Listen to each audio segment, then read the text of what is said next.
베드로 전서 3장 1절.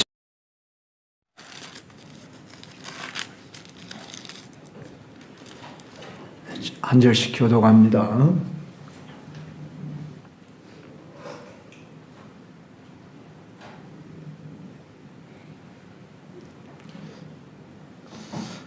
아내들아, 이와 같이 자기 남편에게 순종하라.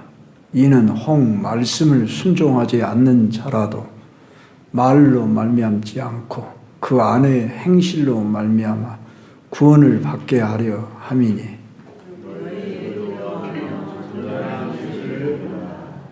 너희의 단장은 머리를 꾸미고 금을 차고 아름다운 옷을 입는 외모로 하지 말고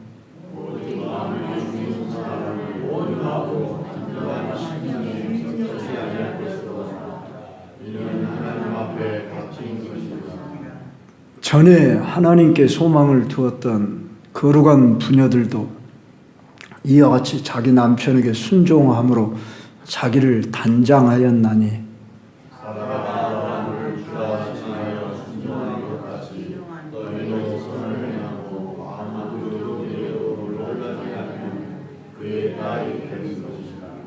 같이 남편들아, 이와 같이 지식을 따라 너희 아내와 동거하고 그를 더 연약한 그릇이요 또 생명의 은혜를 함께 이어받을 자로 알아 귀히 여기라. 이는 너희 기도가 막히지 아니하게 하려 함이라. 아멘. 사구역 특송이 있겠습니다.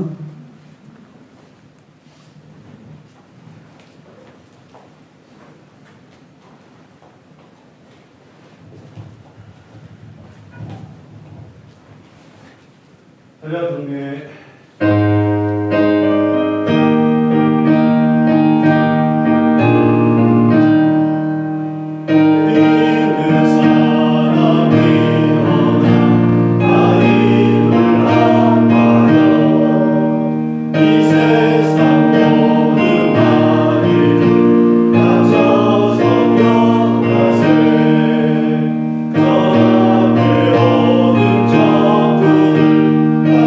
Oh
감사합니다. 우리 한번 이 시간 다시 한번 기도합시다. 하나님 아버지, 밖에는 이렇게 꽃샘 추위로 바람이 불지만 우리는 따뜻한 곳에서 예배하며 찬송하며 말씀 듣게 하심을 감사합니다. 이 시간 주께서 이곳에 모인 작은 한 사람 한 사람 주님이 임재하시고 가정가정 찾아가 주시고 만져주시고 치유하시고 회복하시고 성령으로 역사하여 주옵소서. 오늘 또 이 말씀에 힘을 얻을 수 있도록 능력을 부어 주시옵소서. 예수님 이름으로 기도합니다. 아멘. 그동안 요한계시록을 마치고 이제 무슨 말씀을 할까 하다가 베드로전서 주일학과 이어서 계속 하는 것이 좋겠다 싶어져서 바로 이어서 오늘 오전 시간 이어 바로 베드로전서 3장 1절로 7절 본문 3어 아내와 남편들에게 이렇게 제목을 정합니다.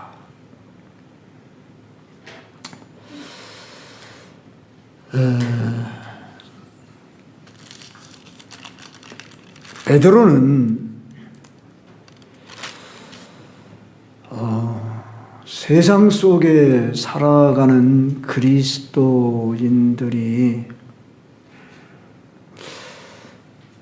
그리스도의 길을 간다는 것이 어떤 극적이거나 어떤 장엄한 어떤 희생을 요구하는 것이 아니라 가장 일상적인 가정 안에서의 삶부터서 실천될 것을 요구한다는 것입니다. 오전에 살핀 바에 의하면은 그 시대의 주인과 종과 주인의 관계 아래에서 약자인 종들에게만 말씀을 했습니다. 왜 좀 주인 편에게 말을 하지 약자인 종들에게만 말했을까? 그런 의문을 가진데 주로 아마 그 주인의 위치에 있는 사람들은 예수를 믿는 사람들이 거의 없었던 것 같습니다. 그래서 약자 편인 종들, 되게 교회 다니는 사람도 지금은 그렇지 않지만 몰라도 일제시대를 거치면서 6.25 사변을 거치면서 가난한 우리 한국 사회의 그 6.25 사변 이후에 60, 70년대에 교회에 찾아 나온 사람들이 열악한 환경에 있는 사람들이 주로 왔던 것이 현실입니다. 물론 지금도 그런 경우도 많이 있지요.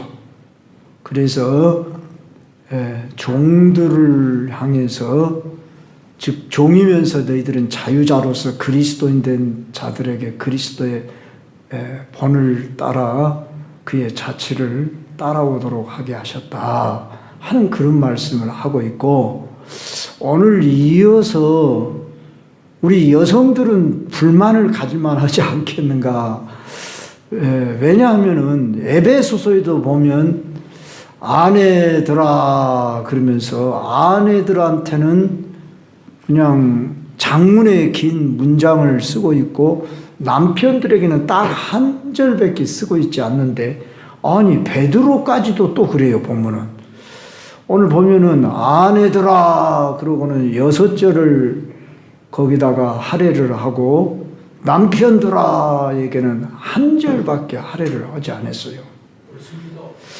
그러면 왜 고대 시대의 아내들이나 지금 현재나 여전히 아내들은 약자입니다. 여기 성경에 보면 연약한 그릇이라고 그랬는데, 아니 좀 남편들아, 보통 사회에서 어디요 순서를 말할 때는 남편들 먼저 우선, 솔직히 밥도 남편들에게 먼저. 저 어렸을 때는 더더구나 그랬죠. 저는 제가 늘상 이야기지만 10식구 속에서 자랐어요. 8남매 형제, 아버지, 어머니까지 10명. 그런데 제가 아들로 막둥이. 근데 항상 우리 아버지 옆에 제 숟가락이 따로 있고 아버지 옆에 제 밥그릇이 있었어요. 네. 그 아버지 먼저.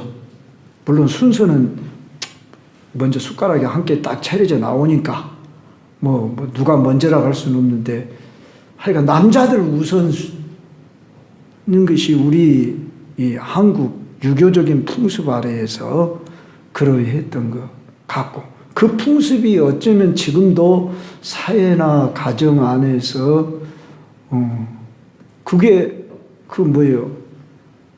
남아있죠. 지금은 뭐 남녀 평등 사회 그리고 여성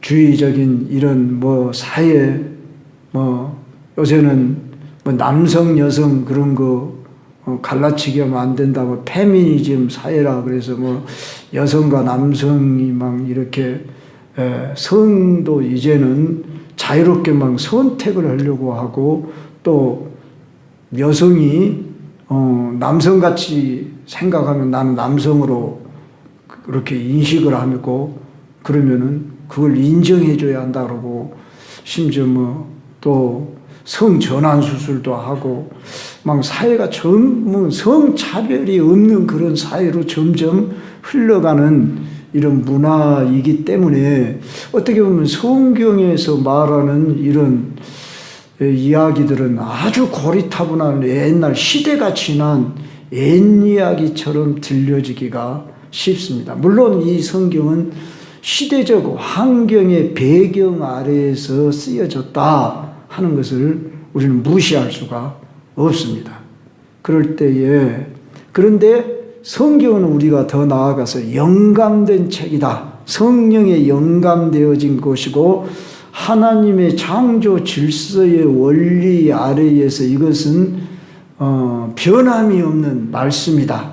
아무리 시대 유행이 변해도 하나님의 말씀은 변할 수 없습니다.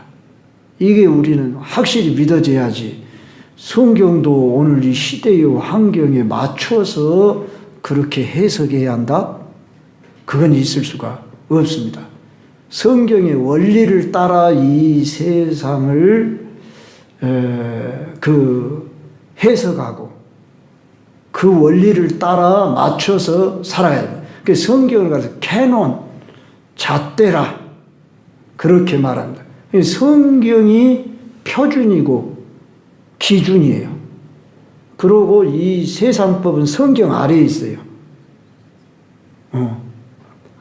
아무리 민주사회 어쩌고 저쩌고 해도 성경 위에 있을 수가 없어요. 그리고 민주사회 이 법은 성경에 근간해서 이 헌법도 만들어졌어요. 그 미국 대통령 보십시오. 지금도 대통령이 선서를 하려고 그러면은 성경에다 손을 얹는다든지 성경 말씀을 읽고 트럼프 대통령 취임할 때 보니까 찬송가 부르더라고요. 마귀들과 싸울지라 그것을 부르던데요. 오늘 우리 사구역이 비슷한 믿음이 이기네 그러면서 이렇게 찬송을 불렀는데 지금 현대 사회에 미국도 찬송가를 부르고 성경을 읽거나 또는 거기에 손을 얹고 이렇게 취임을 하는 이런. 그래서 우리 한국 사회의 헌법은 어디에 근간을 해서 만들어졌어요? 부인할 수 없는 사실입니다. 미국의 헌법의 어떤 그 원리 기준에 의해서 또 성경에 근거해서 우리 한국의 헌법이 만들어졌다. 이건 기본 상식으로 알고 있어야 됩니다. 이승만 대통령이 1948년 8월 15일 날 재헌국회를 할 때 그렇게 되어진 것입니다. 그래서 우리는 우리 자부심을 가져야 돼요. 우리 한국은 적어도 이 성경의 근본을 해서 오늘 이 헌법이 만들어지고 그 질서 아래에서 우리는 살아간다. 이 원리. 지금 좀 내가 설이 너무 길었는데 지금 이 베드로는 그리스도인으로 이 세상을 살아간다고 할 때에 막 숨겨진 각오와 결심을 가지고 어떤 오지에 가서 우리가 그렇게 희생하는 결단을 하라 그런 요구를 하기 이전에 가장 평범한 일상적인 가정 안에 아내들아 그러면서 이제 아내들에게 먼저 말을 하고 있을 때 이거 불공평하지 않습니까? 왜 아내들한테 먼저 꼭 에베소서도 보면 아내들아 그러고 먼저 말하고 여기도 왜 아내들아 그렇게 먼저 말하고 그리고 아내들에게 요구하는 분량은 왜 그렇게 많고 왜 남자들에게 요구하는 분량은 한두 절밖에 안 되고 우리 여성들이 불공평하게 느낄만 합니다. 예, 불공평합니다. 불공평하다니까요. 근데 누가 불공평함을 당했냐? 그러면 우리 예수님이 불공평함을 당했어요. 오늘 오전에 본 바에 의하면 베드로전서 2장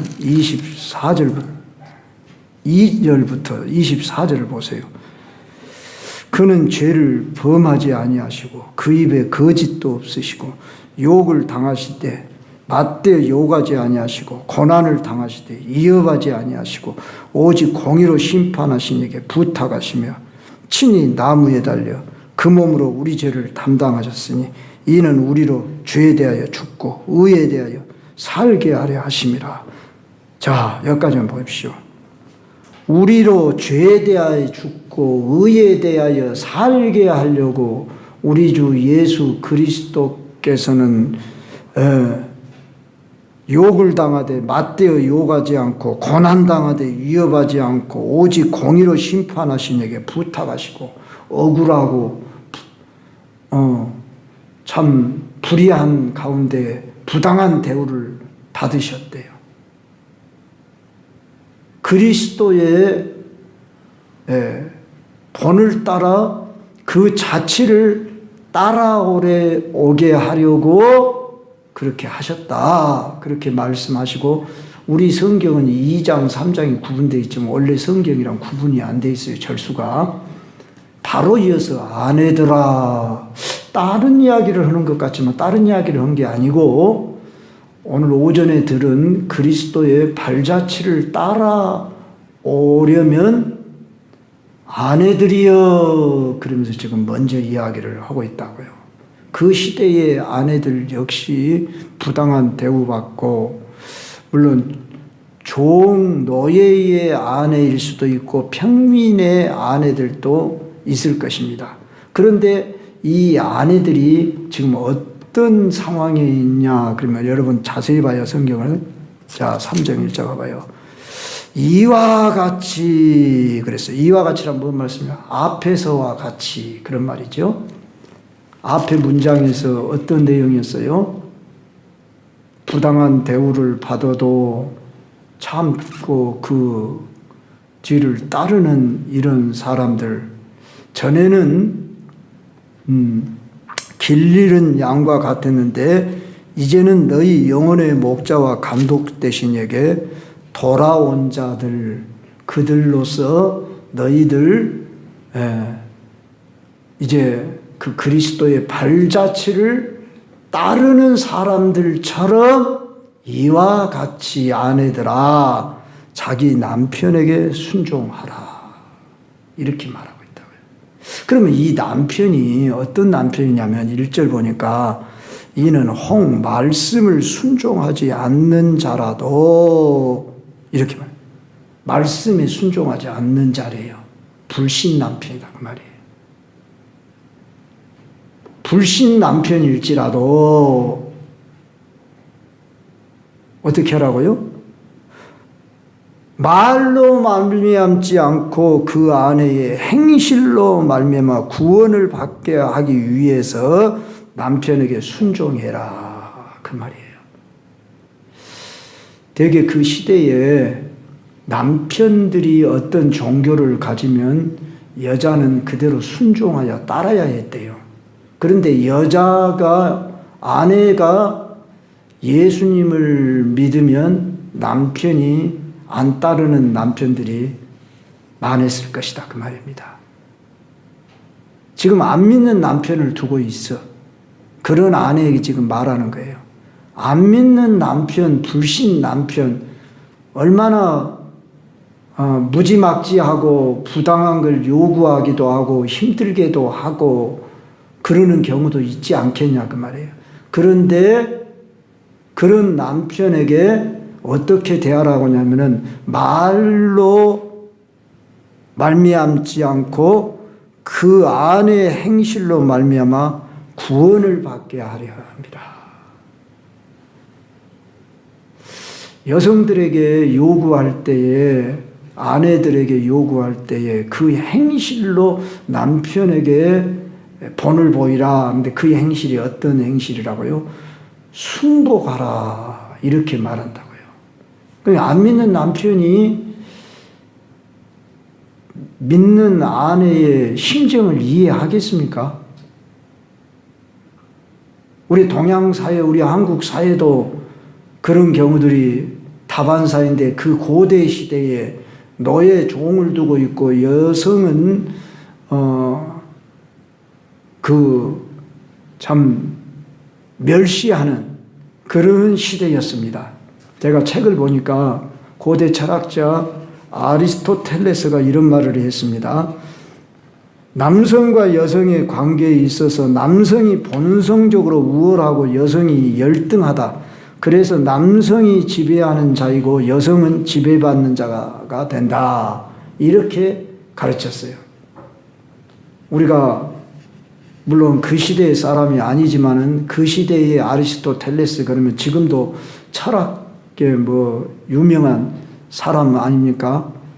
다른 거 몰라도 아리스토텔레스, 소크라테스, 플라톤, 이 정도는 여러분이 다 아시잖아요. 그런데 아리스토텔레스의 이런 말에 의해서 당시 그 그레코 로망 세계에서는 집안 규율을 다스리는데 바로 이런 철학자들의 말이 정설로 받아졌다는 것입니다. 그런 사회 속에서 지금 베드로가 아내들에게 남편을 순복하라는 것이에요. 그런데 그 순복해야 할 이유가 뭐냐는 거예요. 아니, 부당하게 요구를 하는데 순복을 해요? 지금 도저히 받아들이지 못할 그런 어떤 것들을 요구하는데 구체적인 내용은 나와 있지 않아요. 어떻게 순복을 하라는지. 그러나 순복을 해라 말로 하지 않고 그 행실, 그 어떤 행실, 남편에게 순복하는 그 행실을 보고 남편이 감동을 받아서 이제 예수님 믿을 수 있도록, 오늘날로 말하면 교회에 나올 수 있도록 이렇게 해라. 그런 얘기입니다, 지금. 예. 그러면 우리 여성들께서는 왜 그래야 돼? 내가 왜 도저히 받아들이지 못할 만한 이런 충분한 이유가 될 만한 그런 말씀을 하는데, 자, 근거는 뭐냐? 하나님을 앞서서 말했지만은 하나님에게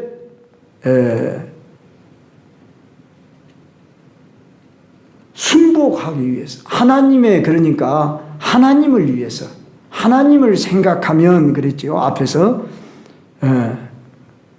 하나님의 그 요구를 받들어서, 그런 의미입니다. 하나님을 경외함으로. 제가 시간상 오전에 충분한 얘기가 부족했는데, 자, 우리는 갑과 을이라고 하는 이런 사회 아래에서 살아갑니다. 누가 갑이냐? 뭐 좀 속된 말이 될지 모르겠지만 우리가 보통 그렇게 말하잖아요. 그러면 갑질한다 그런 말 하잖아요. 그랬을 때에 남편과 아내와의 관계는 갑과 을의 관계가 아니에요. 다 을의 관계예요. 동등해요. 그럼 누가 갑이냐? 하나님이 갑이셔요. 우리의 영원한 갑은 하나님이세요. 우리를 주장하고 권리 행사할 수 있고 요구할 수 있는 분은 누구밖에 없다? 하나님. 우리가 남편과 아내와의 관계에서 이제 창조 질서의 원리에 의해서 남자가 먼저 지음을 받고 여자가 나중 지음을 받았지만은 역할이 다른 의미에서 그렇게 순서만 정해졌지 누가 우등하고 열등하고 누가 앞서고 뒤서고 그런 관계가 아니라 성경은 한 몸이다 그렇게 말해요. 그래서 아내는 돕는 배필이라 그랬습니다. 돕는 자라는 말은 섬긴다는 말도 되겠지만은 남편이 남편 되려면은 아내가 어떻게 돕냐 섬기느냐에 따라서 남편이 남편 구실을 할 수 있다 그런 말이에요. 그러면 결혼 못한 사람은 남자 구실도 못한단 말이니까 그게 아니라 가정 안에서 남성으로서의 구실을 바로 하려면은 바로 아내가 어떻게 돕는 역할을 잘하느냐에 따라서 남편이 남편 구실을 할 수 있는 이런 창조의 원리 아래에서 여성이 그 돕는 역할. 그래서 우리가 보통 아내를 뭐라고 그래요? 말 그대로 안사람 내조자 그런 말이죠. 아내가 어떻게 내조하느냐에 따라서 남편이 남편 구실을 할 수 있어요. 그렇기 때문에 아내들에게 지금 먼저 말하는 것은 아내가 약자이고 어떻게 말하면 부당한 대우를 받기가 쉬운 입장에 있지만 바로 그들을 통해서 그리스도의 뜻을 이루어 가는 데 있어서 순서를 그렇게 의도적으로 베드로도 정하지 않았을까 그렇게 싶어집니다. 바울도 여러분 에베소서 6장을 보십시오. 이 본문과 비슷하지만 바울이 말하는 이 아내와 남편과의 가르침과 베드로가 말하는 이 아내와 남편의 가르침의 방향이 다릅니다.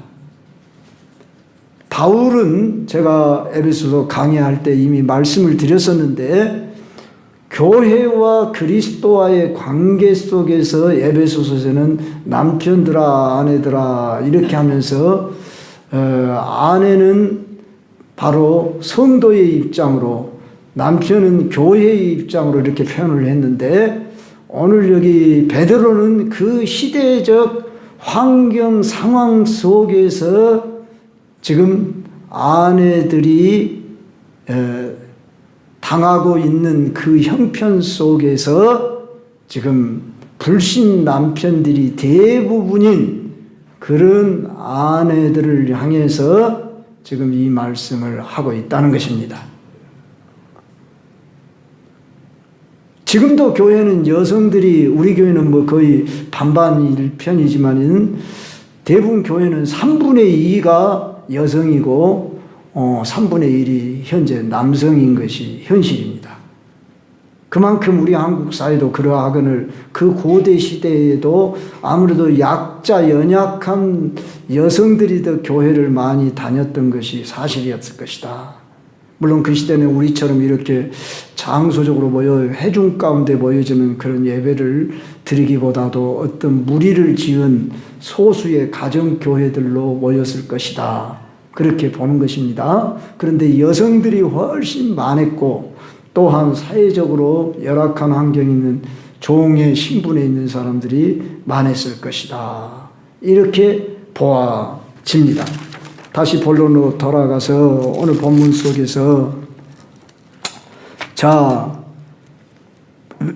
바로 너희들의 행실로 남편을 구원받게 하려고 하는 이 동기 아래서 남편을 순종하라. 이렇게 말한 것입니다. 네. 관심이 뭐냐면 구원이에요. 베드로가 지금 쓰고 있는 관심은 영혼에 초점을 두고 있어요. 안 믿는 남편을 1차적으로 예수님 믿게 하는데 아내로서의 그 역할이 중요하다는 겁니다. 그런데 무엇으로 남편을 인도하라고요? 순종하는 그 행실을 통해 눈을 좀 크게 뜨고 보세요. 너무 오늘 밥을 맛있게 드셨는가 봐. 우리 재밌게 말씀드립시다. 여러분들이 어떻게 반응하냐에 따라서 제가 말이 길어질 수 있고 빨라질 수 있어요. 여러분들이 잘 안 보고 그냥 밑에만 보고 있든지 눈 감고 있으면 제가 말이 길어져요.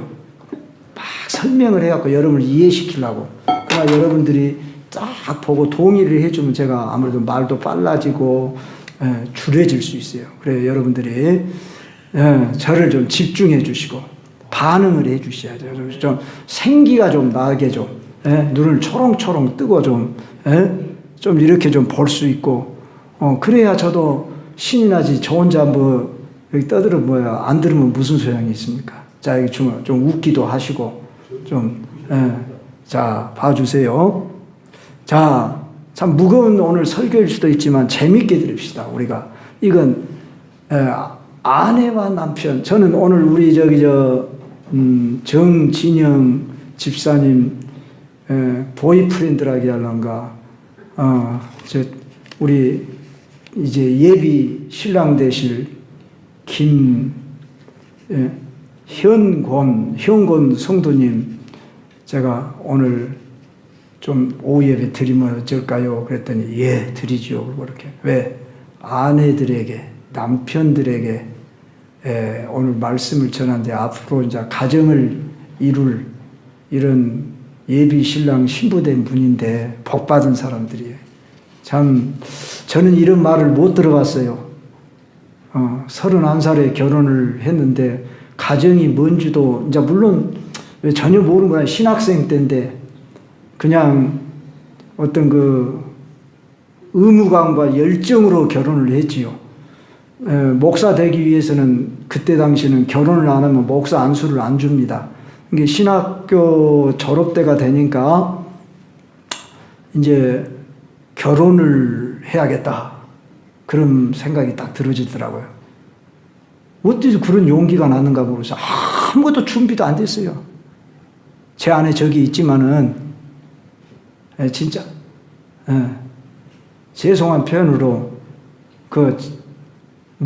아무것도 준비도 그 궁금하면 집사람한테 물어보십시오. 제가 목사님이 어떤 상황에서 결혼을 했냐고. 용기도 많아요. 저는 그해 1월달 딱 되니까 올해는 결혼하는 해. 그리고 딱 결정을 하고 이제 만나려고 이제 찾아다니는 거예요.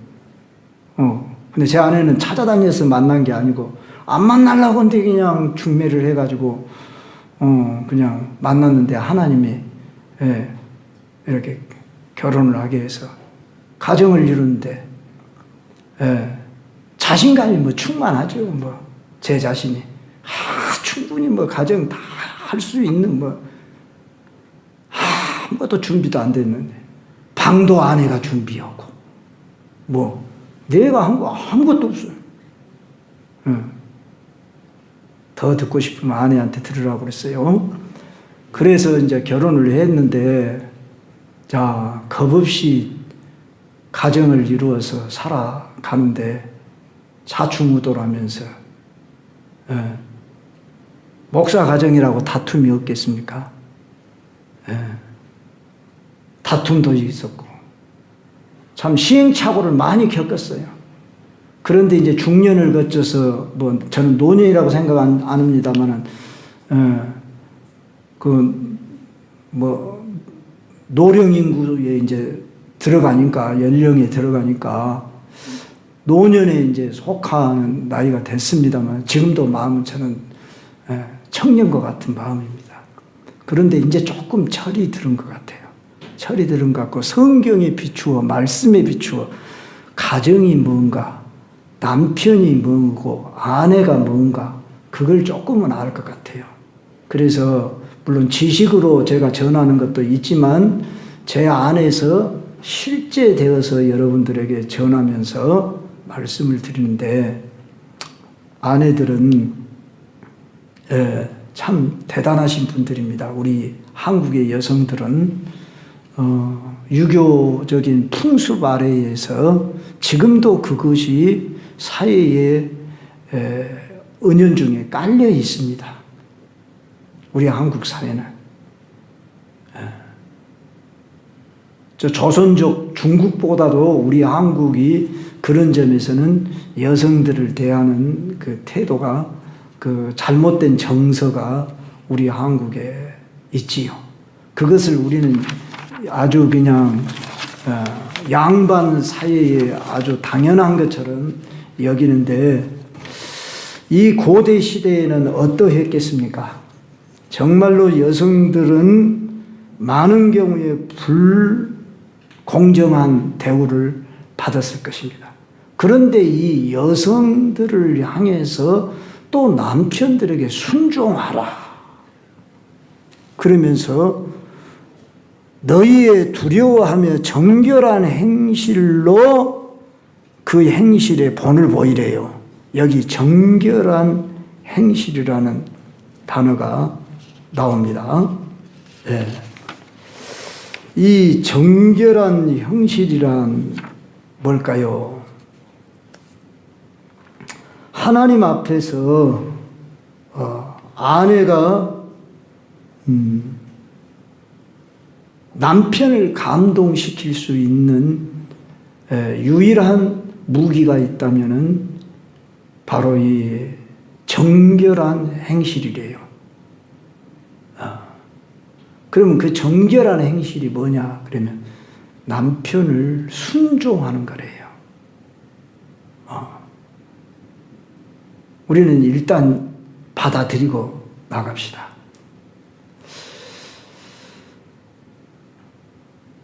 더더구나 불신 남편을 향해서 말로 하지 않고 순종해서 남편을 감동시킬 만큼 이렇게 정결한 행실을 보여라. 그 이유는 뭐냐? 하나님을 경외하기 때문에. 다른 이유 붙일 게 없어요. 남편이 뭐 나의 머리니까 뭐 그게 아니에요. 여기 베드로서에서는 그런 얘기를 안 해요. 그냥 하나님을 경외하기 때문에.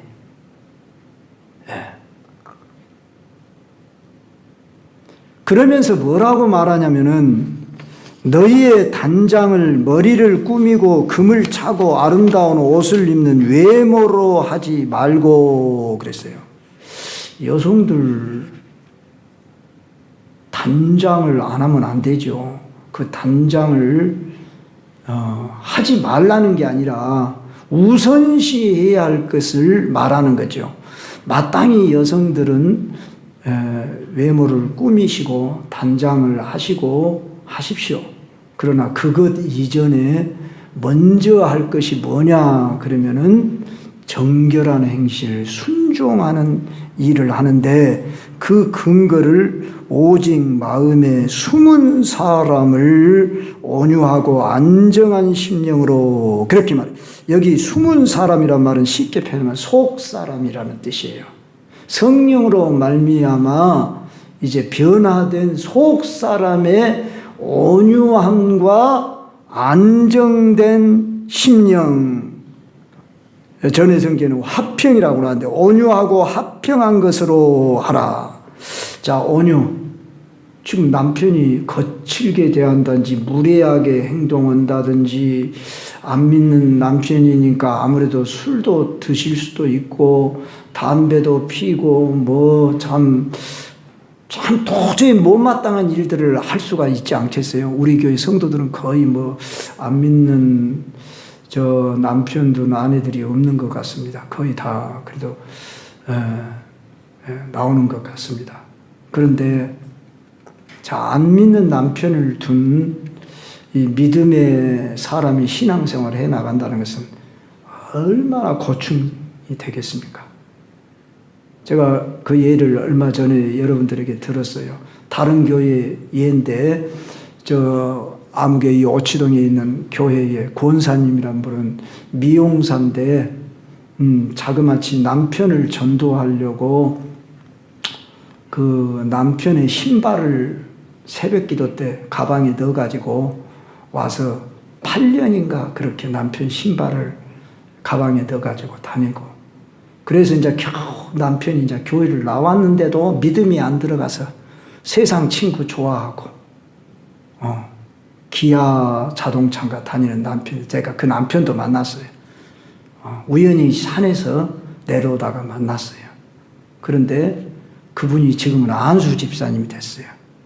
그런데 그 남편이 예수님 믿기까지 그 아내가 8년인가를 남편 신발을 가방 속에 넣어갖고 다니고 또 남편이 또 이렇게 신앙이 제대로 들어오기까지 거의 또 10년이 걸렸어요. 그러면서까지 그 남편을 세워서 이렇게 참 모범이 되는 모르겠어요. 기회가 된다면 한번 그분을 한번 초청에다가 한번 간증도 들어봐두면 제가 하는 말보다 더 실감 날 거예요. 한번 기회가 된다면 그렇게 한번 해봅시다. 그래서 제가 요새 보기 드문 그런 참 권사님을 만났는데 우리 권사님들도 훌륭해요. 제가 볼 때 어느 누구를 막론하고 다 훌륭한 권사님, 집사님들이에요.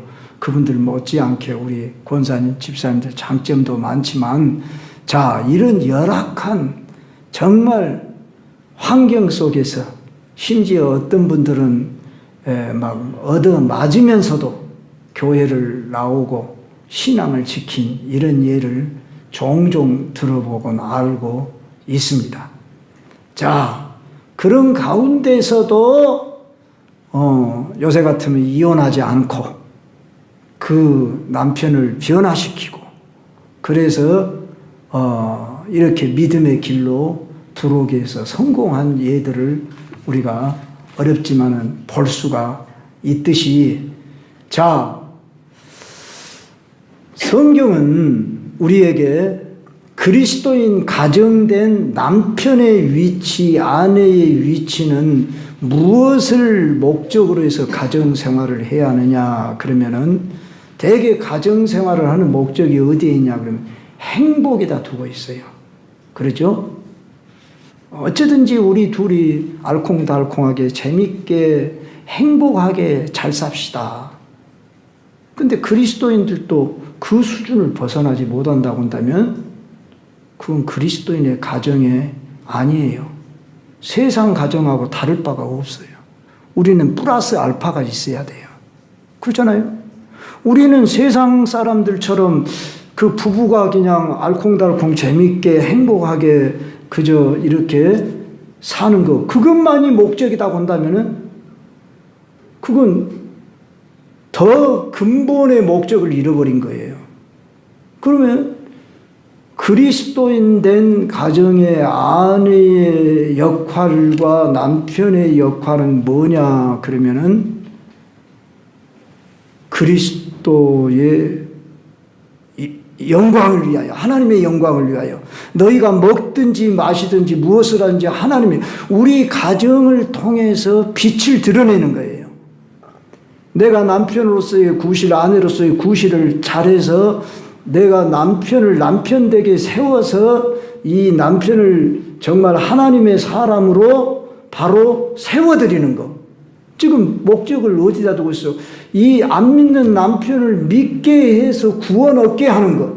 이것이 1차적인 목적이에요. 그러면 지금 둘이 믿는 가정을 이뤘어요. 그것은 남편에게 지금 요구를 하고 있어요. 그럼 먼저 그걸 살펴봅시다.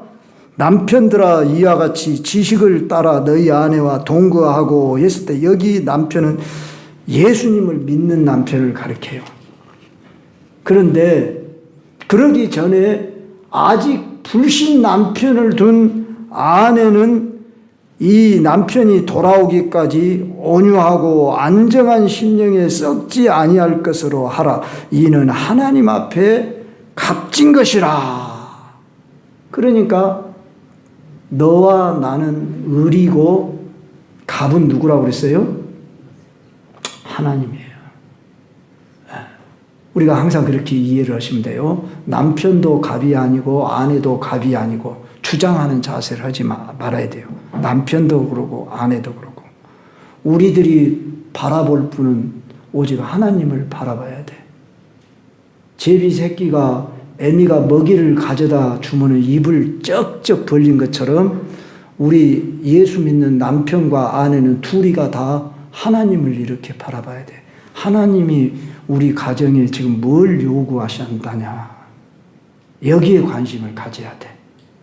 남편의 요구를 만족시켜주거나 아내의 요구를 만족시키는 건 물론 필요하지요. 그런데 남편만을 위해서 아내만을 위해서 이것은 세상 사람들도 얼마든지 잘해요. 물론 우리가 그 서로를 위해 줘야 되죠. 더 연약한 그릇인 줄 알아서 아내를 돌보라고 했고 남편을 존대하라고 그랬어요. 그래서 그 역할을 해줘야 하는데, 자, 그 역할을 하게 하는 이유는 뭐냐면 이는 하나님 앞에 값진 것이니라. 그러면서 5절 보세요. 전에 하나님께 소망을 두었던 거룩한 부녀들도 오직 이들은 누구에게 관심이 있어요? 하나님이에요. 하나님. 하나님이 우리를 보고 계신다. 우리 가정 안에서 남편의 위치, 아내의 위치, 우리 가정을 통하여 하실 일이 있으시다. 그러면서 하나님께 소망을 두었던 거룩한 부녀들이 그렇게 했다. 그러면서 그 예로 아브라함의 아내 사례를 들고 있어요. 사례가 아브라함과 10살 차이죠. 그런데 한 번은 저 애굽으로 내려갔을 때 너는 너희 동생이라고 그래라. 그렇게 그 엄밀히 말하면은 그 사촌인가 육촌인가 돼요. 아브라함에게 있어서 이 원래 사라가. 그러니까 그 말이 완전히 틀린 것은 아니지만은 부부잖아요. 그 너무 예뻐 자기의 아내가. 그래서 저 애굽의 바로 왕이 보면 또 그 무지막지한 그때 사이에는 법도 없고 뭐 질서도 없으니까 그냥 먼저 그냥 힘쓰는 자들이 그냥 뺏어가면은 뺏기는 거고 죽이면 죽임을 당하는 거예요. 근데 지금 나라가 어때요? 흉년이 들어가지고 이 땅에서는 먹고 살 길이 없어. 이판사판이요. 그러니까 애굽으로 내려간 거예요. 그런데 애굽에 내려가면 이 예쁜 마누라 그때 당시에 한 80이 넘었을 것인데도 이 아브라함 나이가 80이 넘었을 것이고 아내가 그러면 70이 넘었어요. 그런데도 애를 안 낳고 또 워낙 예쁜 아내를 둬가지고 남들이 볼 때도 이렇게 탐낼 정도로 바로가 탐을 내버렸잖아요. 그럴 정도인데 바로 누이 동생이라 해라 그럴 때 순종을 했어.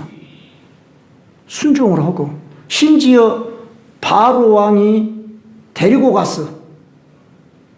그 순종이 뭐 잘 됐다고 말할 수는 없지만 그만큼 그리고 사례가 아브라함을 향해서 주라고 했어. 나의 주인이라고. 그러면서 높였어.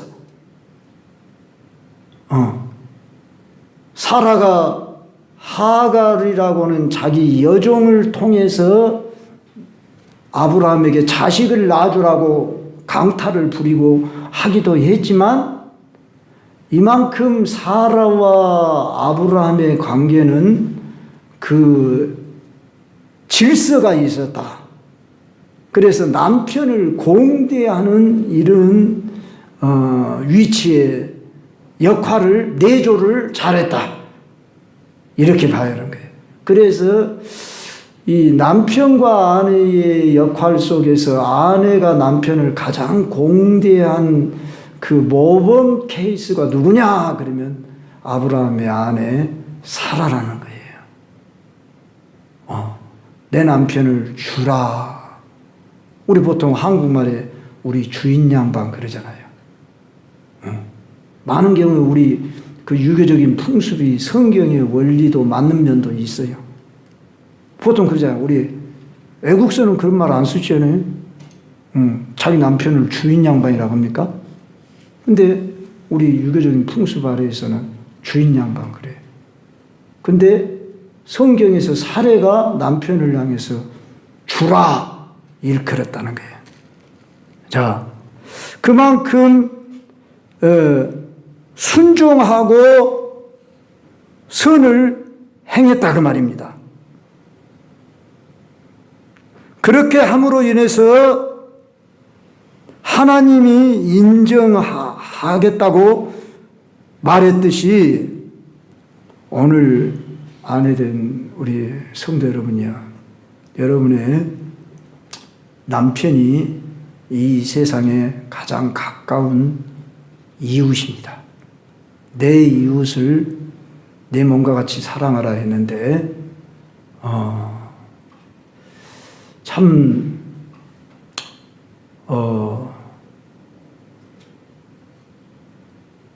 아내는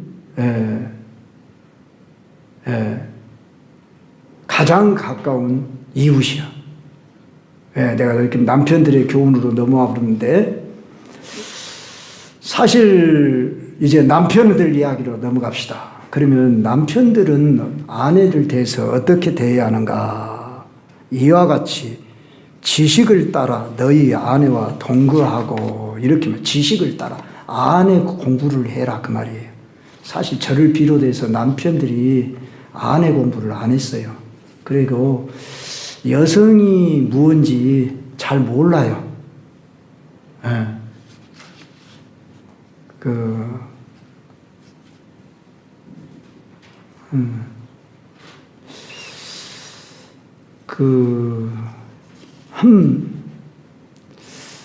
여성이 뭔가 할 때에 신체적 그 조건, 정서적 조건, 여기에 대해서 되게 남성들이 모릅니다. 저를 비롯해서.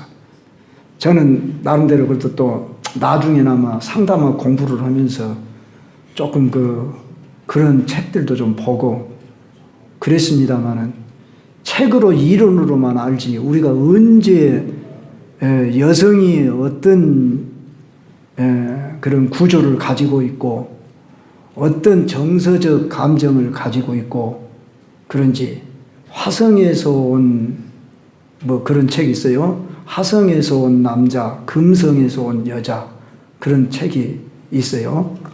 그만큼 남성과 여성은 구조가 다르다 그 말입니다. 하나님이 지으신 그 신체 육체적인 정서적인 그 기호적인 것이 다르다 그 말입니다. 근데 남성은 대개 그냥 여성에게 우리 방식으로 따라오라는 식으로 요구를 하고 그래요. 제가 얼마나 이런 말들이 여러분들에게 어필이 되는지 모르겠습니다. 저를 비롯해서 참 우리 남성들은 여성 공부들을 많이 해야 하는데 같이 살면서도 참 아내에 대해서 다 충분히 아직도 안 것이 아닙니다. 일부만 알 뿐입니다.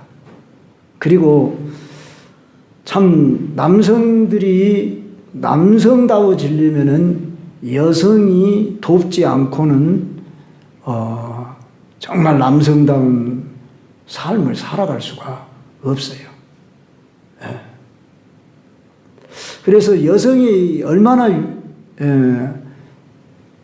창조의 마지막 작품이고 걸작품이 여성이다. 다른 동물들은 보면 다 수컷이 아름답습니다. 꽁을 보십시오. 모든 것을 그러네. 그러나 하나님이 남녀를 지으시되 남자의 갈빗대를 빼서 여성을 만들었다. 우리가 그렇게 알고 있잖아요. 그런데 아담이 하와를 보고서 뭐라고 했냐면 이는 내 뼈 중에 뼈요 살 중에 살이로다. 이렇게 표현을 했어요. 범죄하기 전에는 아담이 대단히 여성을 보는 안목이 대단했고 자기가 감동의 이 표현을 했어요. 그랬는데 사단에게 꾀임을 받은 뒤로부터 뱀에게 꾀임을 받은 뒤로 그때부터 이제 하나님이 주신 이 여자가 먹으라고 해서 먹었습니다. 그러면서 탓을 하기 시작하는 거예요. 원망. 그러니까 뱀이 들어와서 범죄한 이후로부터 남편과 아내의 관계를 깨트려 버린 거예요. 그게 바로 죄로 말미암아 가정에 분리 현상이 일어나고 갈등, 분쟁이 일어나게 된 것입니다. 그래서 오늘 이 사회에 가정은 이루나 참 죄송하게도 우리 한국 사회가 OECD 국가 중에서 이혼율 1위, 아마 3명 중에서 1명 이상이 가정이 깨어집니다. 그래서 제가 노총각들한테 이렇게 결혼을 왜 안 하시오? 그러니까 가정을 이루면 못하겠습니까? 유지하는 것을 자신이 없는데요. 이런 말을 내가 들은 적이 있어요. 그만큼 불안해한다 그 말이에요. 믿을 만한 여자가 쉽지 않다는 거예요. 물론 여성들은 또 믿을 만한 남성 찾기가 참 귀한 시대 속에 살아가요. 그럴 때 우리는 오늘날 이 성경의 원리를 따라서 우리가 남편 된 위치, 아내의 위치, 역할을 잘하면 정말 스위트홈, 속된 말로 깨가 쏟아지는 그런 가정을 이룰 수가 있어요. 그래서 우리가 남편과 아내가 어떤 육체적인 신체적인 만족만이 아닌 정서적, 더 나아가서 영적 이 충족함이 이루어지면은 세상이 부럽지 않은 아름다운 행복한 이런 가정을 이룰 수 있다고 말입니다. 자, 하나님은 우리에게 행복을 주기를 원하셔요. 그런데 행복을 어떻게 이루느냐 그러면 하나님을 가운데 두고 둘이 하나님을 바라보게 하고 하나님을 의지하고 하나님의 법 아래에서 자기의 위치 역할을 바로 감당할 때에 그렇게 하게 하는 거예요. 그래서 참 우리 남편들은 무엇이 필요하느냐 그러면 첫째 배려함이 필요해요. 다시 말하면은 아내를 배려할 줄 알아야 한다. 제가 참 이 말을 하면서도 아이고 나도 그렇게 하지 못했어. 그런 마음이 제 속에 한편에 가슴이 쓸쓸하게 있어요.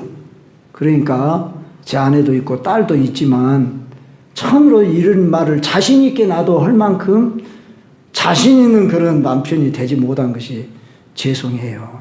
그렇게 말할 수밖에 없어요. 그런데 지금은 많이 철이 들어가지고 그래도 아내를 많이 배려를 하고 있어요. 배려함이 필요하다. 두 번째로 존중할 줄 알아야 돼요. 아내를. 이 존중할 줄 안단 말은 존귀하게 여긴다. 가치 있게 여긴다. 그 말이에요. 그러면 어떻게 하면은 제 아내가 막 웃고 있어요 지금. 자 여기 보세요. 어떻게 하는 것이 존귀하게 여기고 가치 있게 여기는 것이냐. 아내는 어떤 위치냐면은 남편에게 있어서 한 몸이에요. 한 몸. 한 몸이기 때문에 아내를 사랑하는 자는 자기를 사랑하는 것이다 그랬어요. 예. 자기를 사랑하지 못하고 자기를 학대하고 자기를 상하는 이런 사람은 얼마나 비참합니까? 그러니까 아내를 힘들게 하고 어렵게 하고 고통스럽게 하고 그러는 것은 곧 누구를 자기를 학대하는 거예요. 그걸 모르는 거예요. 왜 당신은 내 만족을 주지 않냐고, 내 하라는 대로 말을 안 듣냐고 이러면서 이리 가자면 이리 가고 저리 가자면 저리 가고 뭐 이렇게 하자면 이렇게 하는데 왜 그러냐고. 되게 싸우는 내용이 뭐예요? 내가 옳고 당신은 틀리다 그거 아닙니까? 그런데 배려해 주라고 말이에요. 존중해 주라고 말이에요. 양보하고 그래서 아내를 세워주라고 말입니다. 예. 이게 이웃에게 가장 가까운 사람이 아내인데 우리 그리스도인들은 이 세상을 살아가는 그 원리가 바로 배려함과 존중이 우리의 기본 자세가 돼 있어야 돼요. 그리스도인이라고 그러면 우리는 과정 속에 있는 공사 중인 사람들이기 때문에 완성품은 아니지만은 우리가 그래도 점점 예수님을 믿으면 믿을수록 신사다워지고 남자다워지고 여성은 숙녀다워지고 우리가 이 세상 사람들 앞에서 배려할 줄 알고 존중하는 것이 우리가 기본인데 배려와 존중을 1차적으로 해야 할 사람이 내 가장 가까이 있는 아내에게 그렇게 하라는 것입니다.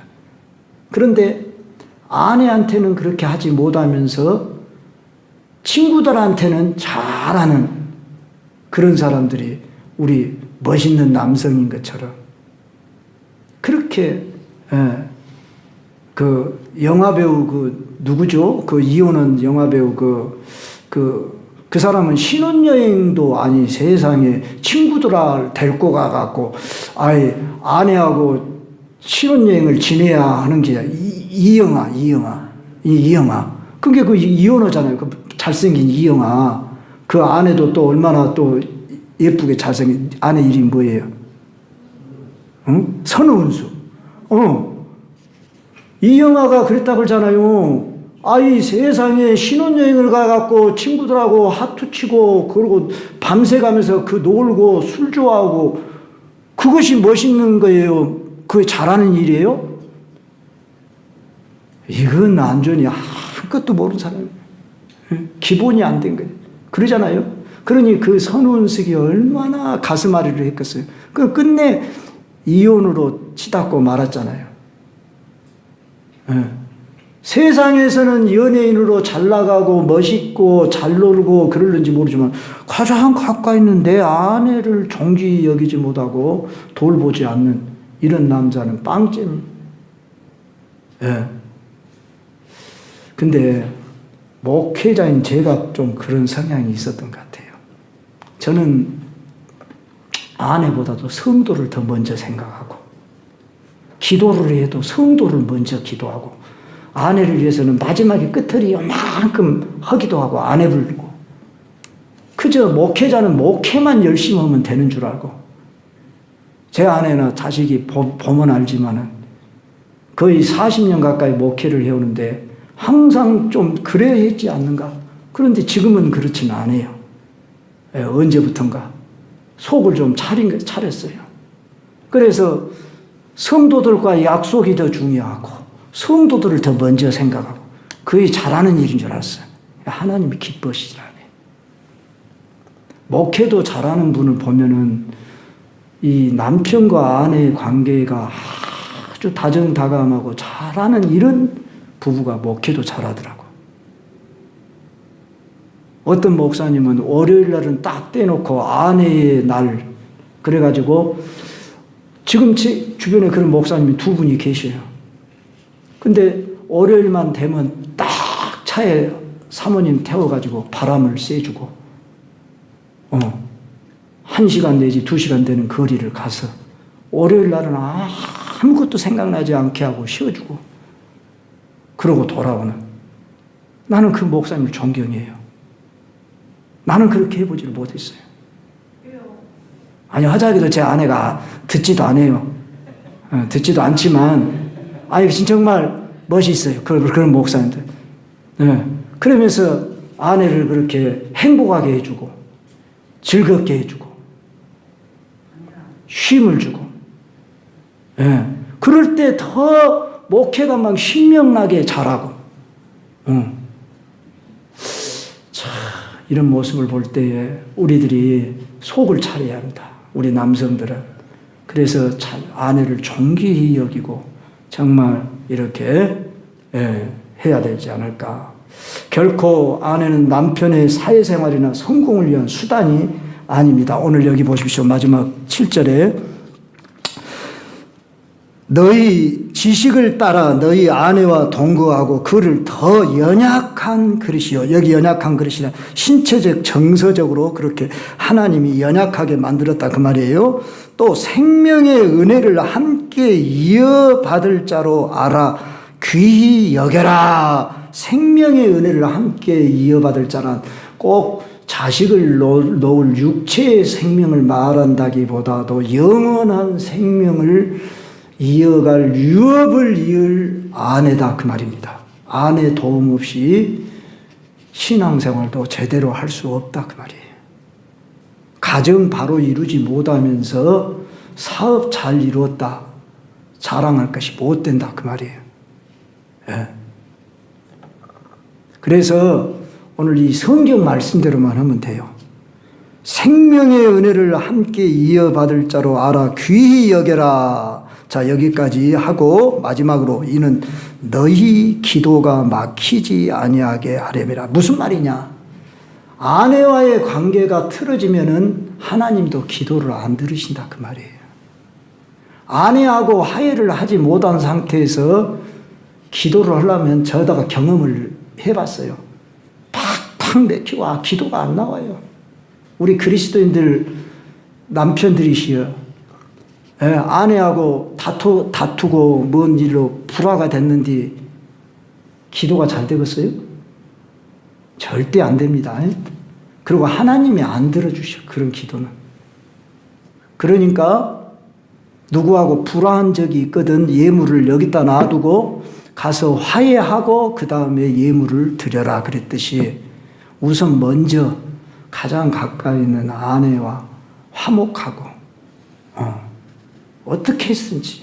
물론 저는 아내하고 무슨 다툼이 있어도 하루를 지나본 적이 없어요.